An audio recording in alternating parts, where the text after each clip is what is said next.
ನಂಗೆ ಇವತ್ತು ತ್ರಿಷು ಮಸಾಲ ಅವ್ರ ಮಸಾಲ ಪ್ಯಾಕೆಟ್ಸ್ನ ಕಳಿಸ್ಕೊಟ್ಟಿದ್ದಾರೆ. ಇವ್ರ ಹತ್ರ ತುಂಬ varieties of masala packets available ಇದೆ. Chicken, mutton, kebab powder, fish masala, mutton masala, biryani powders, sambar powder, ತುಂಬ ವೆರೈಟೀಸ್ ಆಫ್ ಪೌಡರ್ಸ್ ಇದೆ. ನೀವೇನಾದರೂ ಇದನ್ನು ಬೇಕು ಅಂದರೆ ನಾನು ಅವ್ರ ಕಾಂಟ್ಯಾಕ್ಟ್ ಡೀಟೇಲ್ಸ್ನ ಮತ್ತು ವೆಬ್ ಪೇಜ್ನ ನಾನು ಕ್ಯಾಪ್ಷನಲ್ಲಿ ಮೆನ್ಷನ್ ಮಾಡಿರ್ತೀನಿ. ನೀವು ಒಂದು ಸಲ ಆರ್ಡರ್ ಮಾಡಿ ಟೇಸ್ಟ್ ಮಾಡಿ ಹೇಗಿದೆ ಅಂತ ನನ್ನ ಕ್ಯಾಪ್ಷನಲ್ಲಿ ಹೇಳಿ. ನಾನಿವತ್ತು ಇವ್ರದ್ದು ಯೂಸ್ ಮಾಡ್ತಿರೋದು ಬಿರಿಯಾನಿ ಪೇಸ್ಟ್ನ ಯೂಸ್ ಮಾಡ್ತಾ ಇದ್ದೀನಿ. ಇಲ್ಲಿ ನಾನು ಬಿರಿಯಾನಿ ಮಾಡೋಕ್ಕೆ 2 ಟೇಬಲ್ ಸ್ಪೂನ್ ಆಫ್ ಗೀನ ತೊಗೊಂಡಿದ್ದೀನಿ. ಸ್ವಲ್ಪ ಚಕ್ಕೆ, ಸ್ಟಾರ್ ಅನೀಸ್ ಹಾಕ್ಕೊಂಡು 2 ಈರುಳ್ಳಿನ ಕಟ್ ಮಾಡಿ ಹಾಕ್ಕೊಂಡಿದ್ದೀನಿ. ಸ್ವಲ್ಪ ಪುದೀನ ಸೊಪ್ಪು ಆ್ಯಂಡ್ ಸ್ವಲ್ಪ ಟೊಮ್ಯಾಟೋನ ಆ್ಯಡ್ ಮಾಡ್ಕೊಂಡಿದ್ದೀನಿ. ಇಲ್ಲಿ ನಾನು 500 ಗ್ರಾಮ್ ಆಫ್ ಚಿಕನ್ನ ಯೂಸ್ ಮಾಡ್ತಾ ಇದ್ದೀನಿ. ಸ್ವಲ್ಪ ಸ್ಟಿರ್ ಮಾಡಾದಮೇಲೆ ಇವಾಗ ನಾನು ಯೂಸ್ ಮಾಡ್ತಿರೋದು ತ್ರಿಷು ಅವ್ರದ್ದು ಚಿಕನ್ ಬಿರಿಯಾನಿ ಪೇಸ್ಟ್.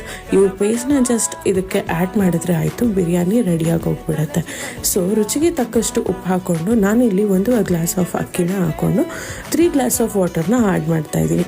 ಇದೆಲ್ಲ ಆದಮೇಲೆ ಕಂಪ್ಲೀಟ್ ಲಿಡ್ ಕ್ಲೋಸ್ ಮಾಡಿ 2 ವಿಷಲ್ ಕೂಗಿಸ್ಕೊಂಡ್ರೆ ಸೂಪರ್ ಟೇಸ್ಟಿಯಾಗಿರೋ ಬಿರಿಯಾನಿ ರೆಡಿ ಆಗೋಗುತ್ತೆ. ಸೀರಿಯಸ್ಲಿ ಬಿರಿಯಾನಿ ಇಷ್ಟು ಸೂಪರಾಗಿ ಆಗುತ್ತೆ ಅಂತ ನಾನು ಎಕ್ಸ್ಪೆಕ್ಟೇ ಮಾಡಿರಲಿಲ್ಲ.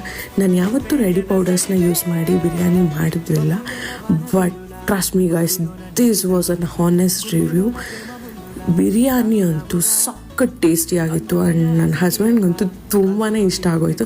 ಸೊ ನೆಕ್ಸ್ಟ್ ಟೈಮ್ ಅಂತೂ ನಾನು ಇನ್ ಕೇಸ್ ಏನಾದರೂ ಬಿರಿಯಾನಿ ಮಾಡಬೇಕು ಅಂದರೆ ನಾನು ಡೆಫಿನೆಟ್ಲಿ ತ್ರಿಷು ಅವ್ರ ಮಸಾಲ ಯೂಸ್ ಮಾಡಿನೇ ಬಿರಿಯಾನಿ ಮಾಡ್ತೀನಿ.